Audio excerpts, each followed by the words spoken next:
The Gospel of Yeshua Mashiach started in Genesis chapter 1, and it begins with, in the beginning.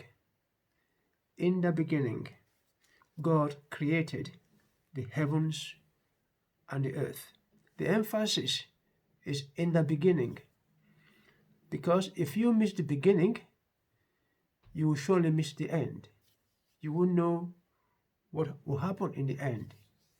In God's wisdom, He has put everything you need to know in the beginning. And once you know the beginning, you guarantee the end will be as He has said. In Isaiah 46, verses 9 and 10, He said, "Remember the former things of old, for I am God and there is no other. I am God and there is none like me, declaring the end from the beginning, from the ancient times, things that are not yet done, saying, my counsel will stand and I do all my pleasure." So the beginning is very important with God of Israel. Then He said the next thing is God. In Hebrew is Elohim, which is plural. And you will see that in chapter 1, verse 26, in Genesis, it says, then God said, let us, you see, let us make man in our image, according to our likeness. Let them have dominion over the fish of the sea, over the birds of the air, and over the cattle, over all the earth, and over every creeping thing that creeps on the earth. Let us. So immediately you ask, how many are us? And when we look at John's Gospel gave us the revelation. He had the amazing revelation of who God was talking to in Genesis chapter 1, verse 26. And this is what John said, because we don't know how many are us, are the two, or the three, or more. John said, in the beginning, he started the revelation exactly how it was in Genesis. In the beginning was the Word. The Word. So God was talking to His Word. In the beginning was the Word, and the Word was with God, and the Word was God. So there are two of them, and there's one. So there's the plurality of God, plural, and singularity of God. The Word He was talking to, His Word. And He spoke to His Word that He will create together. And that is what happened. God created. If you miss that, you will run yourself into evolution and theories and hypotheses and ideologies. You go on and on and on into what is called intellectualism. Not everybody has high intellectual ability, but God gave faith, a measure of faith to every human being, according to Romans chapter 12, verse 3. To everyone, God has given a measure of faith. Everybody has it. Children and adults alike, and old people as well. We all have faith. And so, God expects us to use faith here, because in Hebrews chapter 11, verse 3, it said, it's by faith we understand. So whatever you are going to know about God is by faith. Another word for faith is trust. To trust Him. That's all.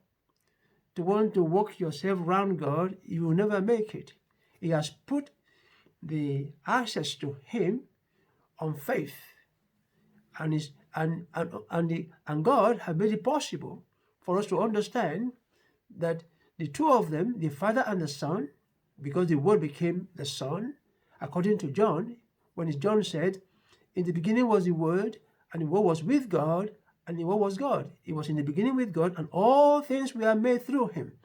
Without him, nothing was made that was made. In him was life, and the life was the light of men. The light shines in darkness, and darkness is not comprehended. Jump to verse 14. It says, and the word became flesh. The word became flesh. The Logos became flesh. And dwelt amongst us. We beheld his glory, the glory as of only begotten of the Father, full of grace and truth. That was Jesus. The word became flesh. Yeshua is called in Hebrew. And Jesus came to this world to do a specific work for us. That is to take away the sin of the world in order to reconcile man back to God. You see, reconciliation. That's what he came for. You see, because we will discover in the third series that sin ruined the creation that God created. You see, Adam. And Christ came to remove the sin to recreate us. It's awesome. Okay. Now, it says that God created. Why did God create flesh? Because God purposed to get rid of sin. You see, Logos, which is the word, Logos has a meaning. One of the meaning of Logos in Greek is a reason. Okay, apart from matter, it's reason. And reason is God has reason for whatever he did and he does. Reason for that. So what is the reason for creation? God wanted to get rid of sin. And he couldn't do it in the spirit. Only God is in spirit. Nobody else created. And God is from everlasting to everlasting. Why couldn't God get rid of sin? Very simple. To get rid of sin, because it's a just God, a holy God, and righteous God, sin has to manifest. And you cannot manifest sin unless somebody commits sin. And God cannot sin. It means a decision. He cannot sin. I mean, it's very clear. He cannot lie. He cannot sin. Therefore, as God cannot get rid of sin in the spirit, it's not in the flesh. And that is why he condemns sin in the flesh. Hence the creation of man. The purpose is very clear. He has to get rid of sin. The purpose is, why is that? It's the opposite of God. God wants everything that they create to be like himself, to have the same attitude, the same love and joy and peace and glory. That's what he wanted. But sin is the opposite. So God has to get rid of sin totally. And when that is done, there will never be any more news about bad news, terrible things happening, and there won't be any more of that. And to get rid of it, of sin, that's why he created the earth. And said in the beginning, God created the heavens and the earth, only one earth. He didn't need two earths or three or four to do that. The scientists are going all over the universe looking for another earth like this. You won't find it. It's as simple as that. Only one earth. And God has done exactly what he said he would do. And that is where we are telling you the whole story. Put them all together for you.